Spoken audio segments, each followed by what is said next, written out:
Hi everybody, I hope you're having a wonderful day. I'm here today to talk to you for a few minutes about the CoverGirl Outlast Stay Fabulous 3-in-1 Foundation. Everybody's been talking about this, and I thought that I would share my thoughts and feelings about this foundation. And I have tons of reviews coming up. This is kind of like the beginning. So if you want to see what I think about it, just keep watching. So there are 14 different shades in this line, and I waited a while before I did a review. I think I've had it since like March, and I really wanted to try it, see how I felt about it, and be accurate with a review instead of putting a review up in 1 week and not really knowing shit about how the product works. Yeah, not doing that. So again, this comes in 14 different shades. You can find it at your drugstore for like under $12, and it has all of the properties of a primer, a concealer, and a foundation in one. I mean, that is fabulous, right? And it smooths to a matte finish, which a lot of people love the matte finish, especially if you have oily or combination skin. I love that it has a pump, and I'll kind of show you how it works for me.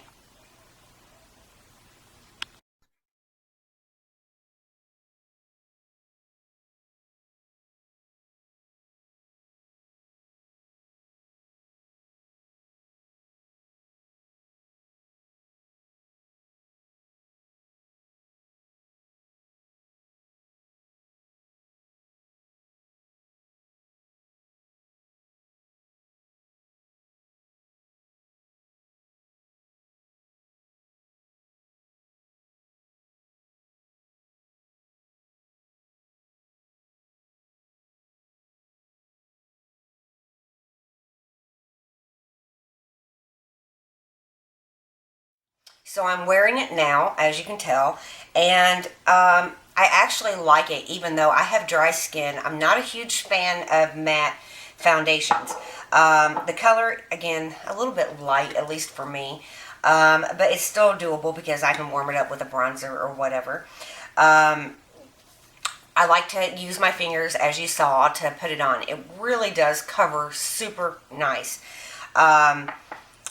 If you don't like the matte finish, I highly recommend using some type of powder, such as the BB Cream by Physicians Formula. I like this one. This is the L'Oreal Translucent Luminous Powder. It's a loose powder. And it gives you a little bit more of a natural look instead of the matte finish. Even though it's a matte finish, you can still use a powder to set it. And I think one with a little bit of shimmer and a little bit of shine will make you look a little bit more natural. The consistency compared to, let me find it. Of course, I can't find it when I need it.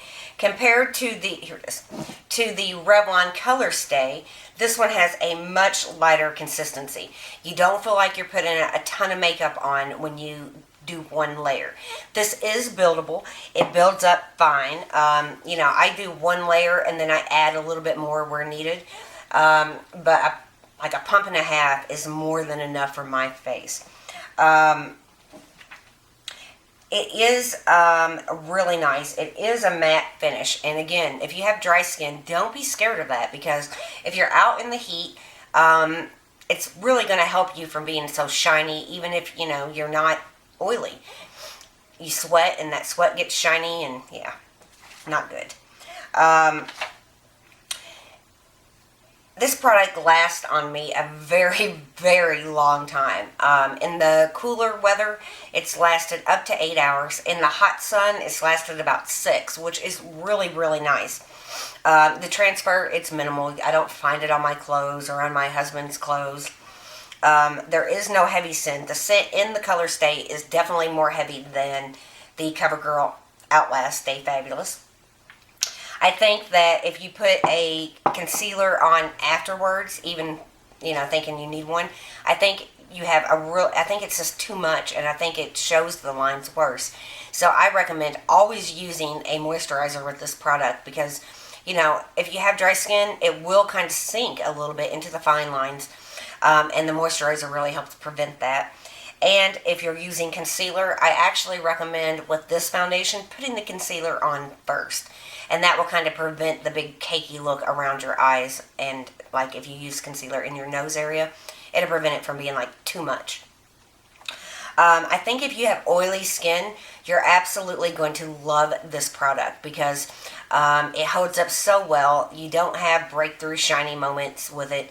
And even if you have dry skin, I think that there's going to be many of you guys who love it.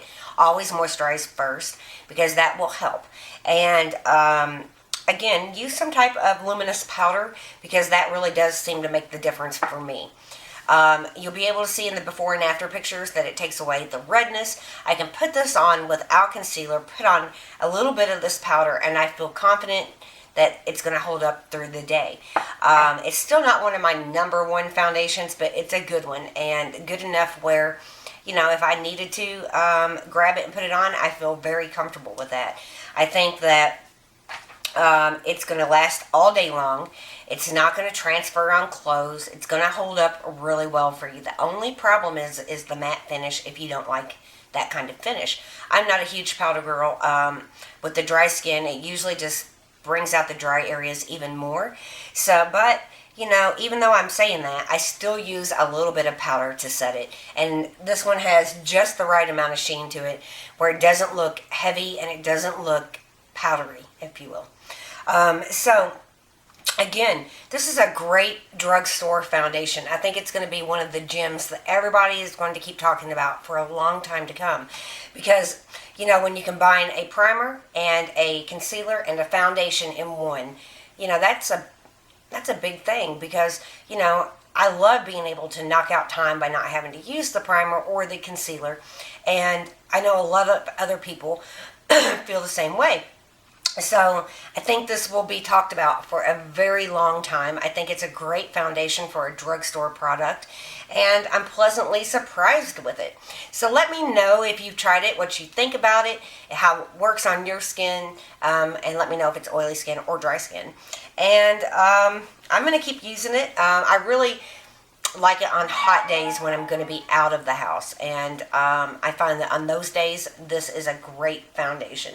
So thank you so much for watching. Let me know what you think, and I'll talk to you guys really soon. Bye-bye.